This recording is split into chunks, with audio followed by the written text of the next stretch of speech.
Hello, we're here today to talk a little bit about our article, Working Towards Equity and Engagement in an Online Course for Future K-12 Teachers.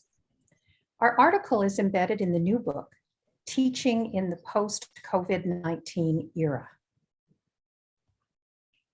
In our chapter, we used multi-ethnography to explore how each of us intentionally centered equity in an online teacher education course on supporting K-12 multilingual learners. Here is the outline of our chapter. In the chapter, we document our journey as we transition to teaching online in 2020. We offer insights from our experiences. These insights offer both practical suggestions as well as an invitation for deeper reflections on issues including equity in teaching. We'd like to turn to our conceptual framework, the racial literacy development model, which has been so influential for us in these 2 years of teaching online, both synchronously and asynchronously. It has transformed my understanding of my responsibilities towards my diverse teacher candidates.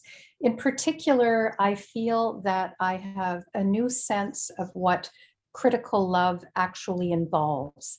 It involves for me truly meeting the students where they are and considering both their mental health and issues of equity in my classroom. Shakina, what about you? Several components of this framework were significant in shaping my approach to teaching online during the pandemic as well, Antoinette.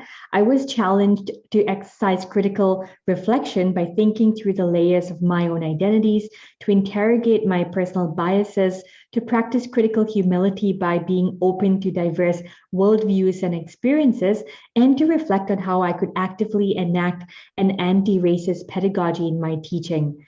Through the conversations we had with each other, I learned how to practice critical love by transforming my online classrooms into a more personal and authentic space where my students and I could care for each other first and foremost as human beings and foster a sense of community and solidarity. Dania, how did this framework shape your work with teacher candidates in your courses? At a time when many students were facing uncertainties and feeling disconnected, the frame reminded me of the importance of critical reflection, critical humility, and critical love in online environments.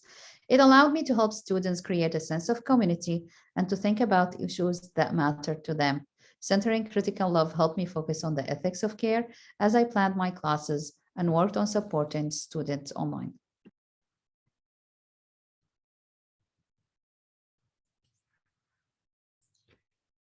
In closing, we'd like to invite you to give serious consideration to adopting this model as a guide for you entering a new era where some of you may be teaching face-to-face, some of you may be teaching in a hybrid way, and others may be continuing in a fully online world.